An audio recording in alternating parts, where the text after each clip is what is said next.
ఇటు బీసీ రిజర్వేషన్లకు సంబంధించి 42% సంబంధించి కోర్టులో వాద ప్రతివాదనలు 2 రోజులుగా కొనసాగాయి. ఈ రోజు మొత్తానికి దానికి సంబంధించి రిజర్వేషన్ల అంశానికి సంబంధించి కావచ్చు, ప్రభుత్వం తీసుకొచ్చినటువంటి జీవో నెంబర్ 9 సంబంధించి మొత్తానికి ఎట్టకేలకు హైకోర్టు స్టే విధించింది. దీనికి సంబంధించి మాట్లాడడానికి మనతో పాటు ప్రముఖ అడ్వకేట్ చక్ర లక్ష్మణ్ గారు ఉన్నారు. ఆయన అడిగి మరి విషయాలు తెలుసుకుందాం. నమస్తే లక్ష్మణ్ గారు. నమస్తే.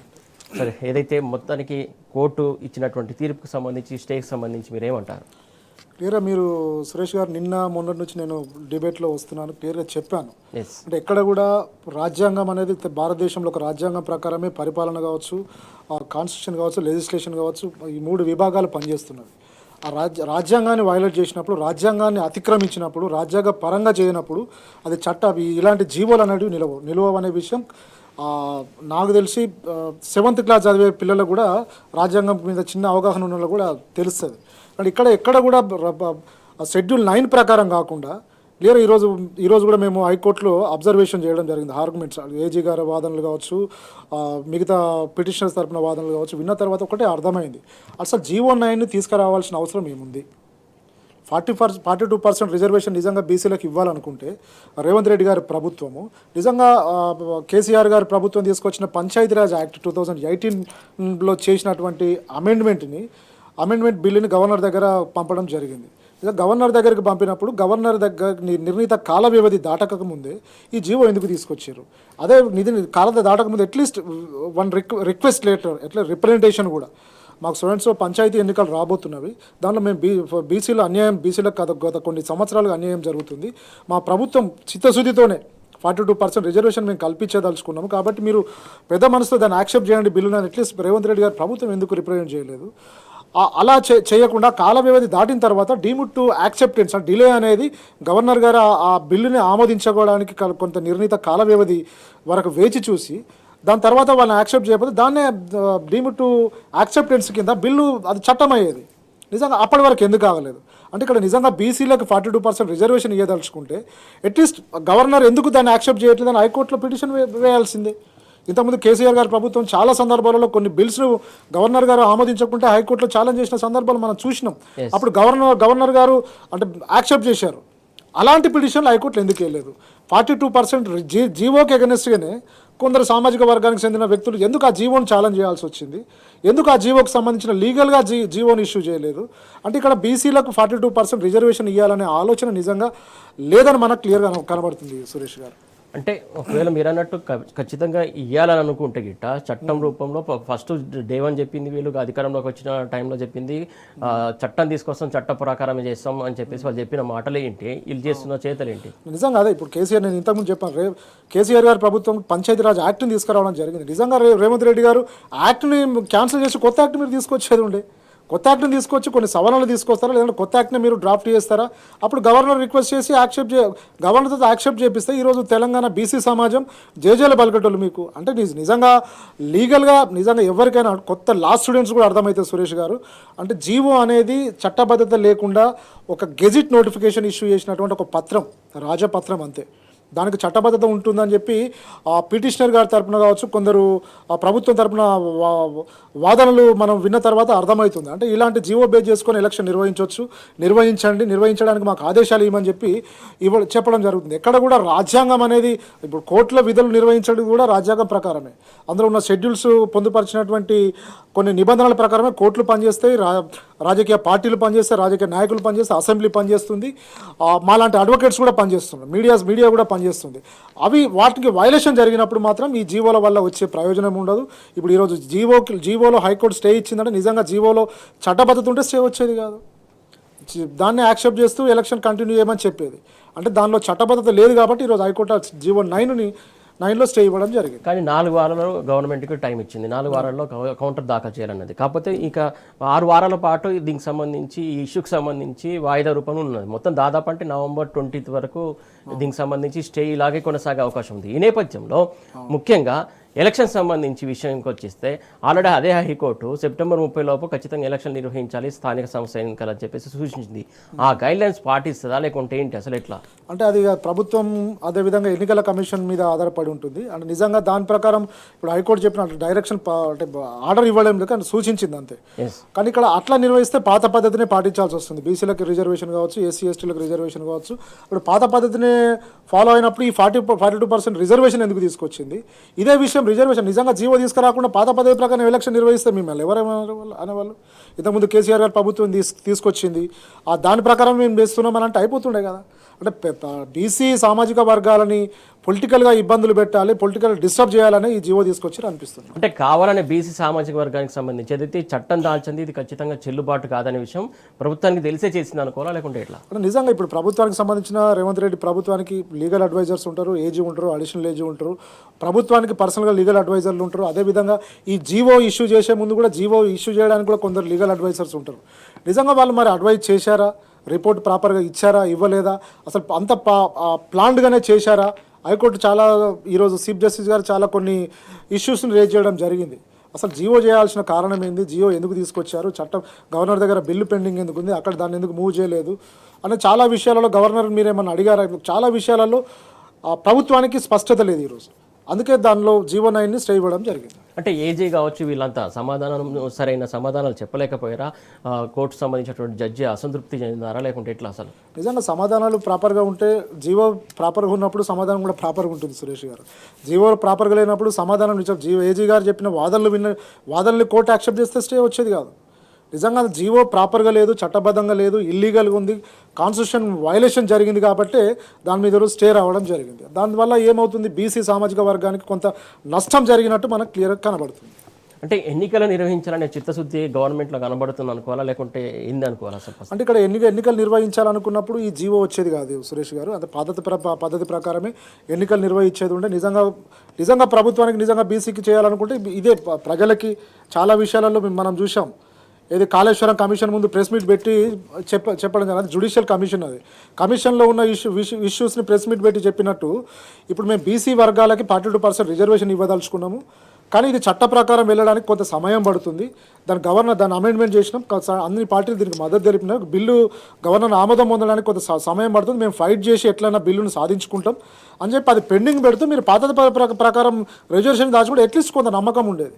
మీరు ఆ ప్రయత్నం చేయకుండా ఈ ప్రయత్నం చేయకుండా గందరగోళానికి గురి చేసి ఇల్లీగల్గా జీవో తీసుకొచ్చి ఆ జీవోని ఈరోజు స్టే వచ్చింది. అంటే ఎలక్షన్ నిర్వహించాలనే ఉద్దేశం ఉంటే జీవో తీసుకొచ్చే వాళ్ళు కాదేమో అని మాకు అనిపిస్తుంది. అంటే 42% రిజర్వేషన్ సంబంధించి ఢిల్లీ వేదికగా ఢిల్లీకి వెళ్ళారు, అక్కడ కూర్చున్నారు, స్ట్రైక్ చేశారు. ఖచ్చితంగా అదే టైంలో ఏదైతే ప్రతిపక్షాలను పిలవలేదు, చేయలేదు. ప్రధానంగా ఈ ఇష్యూకి సంబంధించి దీనిగా ఖచ్చితంగా చట్టరూపం దాల్చాలన్నా లేకుంటే రిజర్వేషన్లు ఇవ్వాలన్నా కేంద్రం సంబంధించి ఖచ్చితంగా దీంట్లో కీలకమైనటువంటి పాత్ర ఉంటుంది. ఏదైతే పిఎం ఆమోదం కావాలి, క్యాబినెట్ ఆమోదం కావాలి, దాని తర్వాత 9th షెడ్యూల్లో పెట్టాలనే అంశాలు ఇవన్నీ ఉన్నాయి. తెలిసి కూడా ఈ కాంగ్రెస్ ప్రభుత్వం ఇలా చేసింది అనుకోవాలి. నిజంగా మీరు మంచి క్వశ్చన్ సురేష్ గారు. ఎక్కడైతే ధర్నా చౌక్ దగ్గర మిగతా కాంగ్రెస్ ముఖ్యమంత్రి వీళ్ళందరూ వెళ్ళి ధర్నా చేశారు, ఆ చేయాల్సిన ప్లేస్లోనే అసలు గవర్నర్ ఎందుకు బిల్లును యాక్సెప్ట్ చేయట్లేదని హైకోర్టులో పిటిషన్ వేస్తే అయిపోతుంది కదా. అట్లీస్ట్ సుప్రీంకోర్టు వెళ్ళారు, ఢిల్లీ వెళ్ళారు కదా. సుప్రీంకోర్టులో మీ లీగల్ అడ్వకేట్స్ చాలామంది ఉన్నారు, అక్కడ సీనియర్ కౌన్సిల్స్ ఉన్నారు, ఎంపీ రాజ్యసభ ఎంపీ గారు కూడా ఉన్నారు. వీళ్ళతో ఏపిస్తే అట్లీస్ట్ గవర్నర్ ఆఫీస్ నుంచి ఒక రిప్లై వెళ్ళలేదు కదా, అసలు మేము ఇప్పుడు యాక్సెప్ట్ చేస్తాం, ఇప్పుడు యాక్సెప్ట్ చేయమని. దానిపై చేసుకొని మీరు ఎలక్షన్కి వెళ్తే బాగుంటుండే. నా ధర్నా ప్లేస్లో ధర్నాకయ్యే ఖర్చు మీరు లీగల్ అడ్వకేట్స్కి పెడితే ఆ ఖర్చుతో పాటు గవర్నర్ నిజంగా జడ్జిలు కూడా ఇలాంటి ఇష్యూస్లో సామాజిక కోణంలో ఆలోచించిన కొందరు జడ్జీలు ఈ జనాభా ప్రాతిపాదికన అంటే సర్వే బేస్ చేసుకొని చేసిన 42% రిజర్వేషన్ కాబట్టి జడ్జీలు కూడా ఎందుకు ఇది సోషల్ కాజ్ కాబట్టి మీరు ఇంతకుముందు అన్నారు ఏది జడ్జి సూచించారు సీజే గారు అని, అలాగే సూచించేవారు. ఎందుకంటే డిలే పెడతారు, చేయొచ్చు కదా. అలాంటప్పుడు గవర్నర్ కూడా పెద్ద మనసుతో యాక్సెప్ట్ చేస్తుండేనేమో. అది చట్టరూపం దాల్చిన తర్వాత బీసీలకు సామాజికంగా న్యాయం జరిగేలాగా 42% చట్టరూపం వచ్చినప్పుడు ఏమవుతుంది, ఈ నోటిఫికేషన్ అనేది కంటిన్యూషన్ బీసీ వర్గాలకి కొంత రాజకీయంగా ముందుకెళ్ళే అవకాశం ఉండేదేమో. అంటే ఇలా లీగల్గా ముందుకెళ్లకుండా ధర్నా చేయడం వల్ల వచ్చిన లాభం అయితే ఎవరికి కనబడట్లేదు.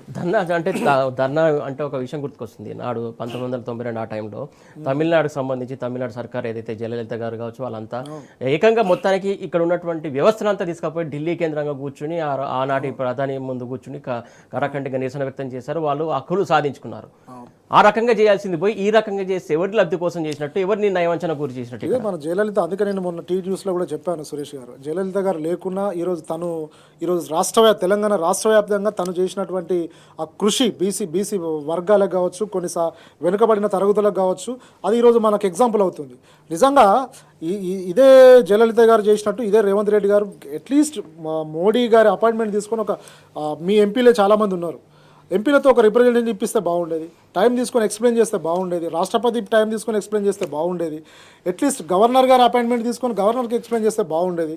ఇవన్నీ కాకుండా ఒక పిటిషన్, ఒక రిట్ పిటిషన్ లాంటిది హైకోర్టులో వేసినా బాగుండేది. ఎలాంటివి చేయకుండా ఒక గెజిట్ నోటిఫికేషన్ లాగా ఒక పత్రం తీసుకొచ్చి ఎలక్షన్ కమిషన్కి ఇచ్చి దాన్ని రిజర్వేషన్ మేము కల్పిస్తున్నాము అని ఎలక్షన్ పెడుతున్నామని షెడ్యూల్ను కూడా ప్రకటించడం అనేది రాజ్యాంగ విరుద్ధం కాబట్టి ఈరోజు స్టే ఇవ్వడం జరిగింది. అంటే న్యాయపరమైనటువంటి ఇష్యూస్ తీసుకోకుండా, చట్టపరమైనటువంటి నిర్ణయాలు తీసుకోకుండా సొంతంగా వీరికి సంబంధించినటువంటి అనుయాయులు లేకుంటే ఎవరితో సలహాల మేరకు ఇష్టానుసారంగా నిర్ణయాలు తీసుకునే ఈ జీవో తీసుకొచ్చుకున్నారు అనుకోవాలి. అంటే ఇక్కడ క్లియర్గా అంటే ఇక్కడ కూడా జీవో అనేది ఇంతకుముందు కొన్ని వాళ్ళ కౌన్సిల్ చెప్తున్నారు, అంటే జీవో బేస్ చేసుకుని ఎలక్షన్కి వెళ్ళొచ్చు, ఆ ఎలక్షన్ క్యాన్సిల్ అయితే విషయం అందరికీ తెలుసు. మళ్ళీ ఇప్పుడు ఈ సామాజిక మాధ్యమాలు చేయబట్టి ఇల్లీగల్గా వచ్చిన జీవో బేస్ చేసుకొని ఎలక్షన్ నిర్వహించినప్పుడు నిజంగా ఎలక్షన్ కూడా ఛాలెంజ్ చేస్తారు. ఇప్పుడు జీవోని ఛాలెంజ్ చేసినట్టే ఎలక్షన్ ఎందుకు ఛాలెంజ్ చేయరండి? ఓడిపోయిన వాళ్ళు ఛాలెంజ్ చేస్తారు, కొందరు బీసీ వర్గానికి చెందిన వాళ్ళు చేయవచ్చు, ఇప్పుడు ఎవరైతే వచ్చారో వాళ్ళు కూడా చేయవచ్చు. అంటే జీవో ప్రాపర్గా లేనప్పుడు వాళ్ళు ఎలక్షన్ నిర్వహిస్తున్నప్పుడు కావాలని చేసినట్టు కూడా మనం అనుకోవచ్చు. అంటే ఇంకొకటి సార్ ఇంపార్టెంట్, గ్రామ స్థాయిలో కావచ్చు లేకుంటే స్థానిక సంస్థల ఎన్నికలకు సంబంధించి గ్రామ స్థాయి నుంచే ఉంటుంది. ఆ గ్రామ స్థాయిలో వీళ్ళకు కాంగ్రెస్ పార్టీకి పట్టు లేకపోవడం అనుకోవాలా, లేకుంటే ఖచ్చితంగా వాళ్ళకి తీవ్రమైనటువంటి వ్యతిరేకత వస్తుందని చెప్పేసి కొంతమంది చెప్తున్నటువంటి సందర్భం మనం చూస్తున్నాం. ఈ నేపథ్యంలో ఎలక్షన్స్ నటించిందా నిర్వహించకూడదు అనే ఉద్దేశంతో జీవో పరంగా వెళ్తే ఖచ్చితంగా చెల్లుబాటు కాదనేది మహారాష్ట్ర ఎన్నికల్లో మనం చూసాం. ఆ రకంగానే వీళ్ళు కావాలని చెప్పేసి ఎలక్షన్ నిర్వహించాలని చిత్తశుద్ధి లేకపోవడం వల్ల ఇలాంటి నిర్ణయాలు తీసుకుంటారు అనుకోవాలా? అంటే ఈరోజు మనం చూస్తున్నాం సురేష్ గారు, అంటే ఒక అడ్వకేట్ కోణంలో కాకుండా ఒక సామాజిక తెలంగాణ క్షేమాన్ని ఆశించే ఒక వ్యక్తిగా నేను మాత్రమే చెప్తున్నా. మనం చూస్తున్నాం తెలంగాణ వ్యాప్తంగా అన్ని వర్గాలని, అంటే ఒక రైతులు కావచ్చు, మహిళలు కావచ్చు, ఉద్యోగులు కావచ్చు, నిరుద్యోగులు కావచ్చు, సామాజిక కార్యకర్తలు కావచ్చు, ఈవెన్ జర్నలిస్టులు కావచ్చు, జర్నలిస్టులను కూడా ఎలా దుర్భాషలు ఆడుతున్నారో మీరు చూస్తున్నారు.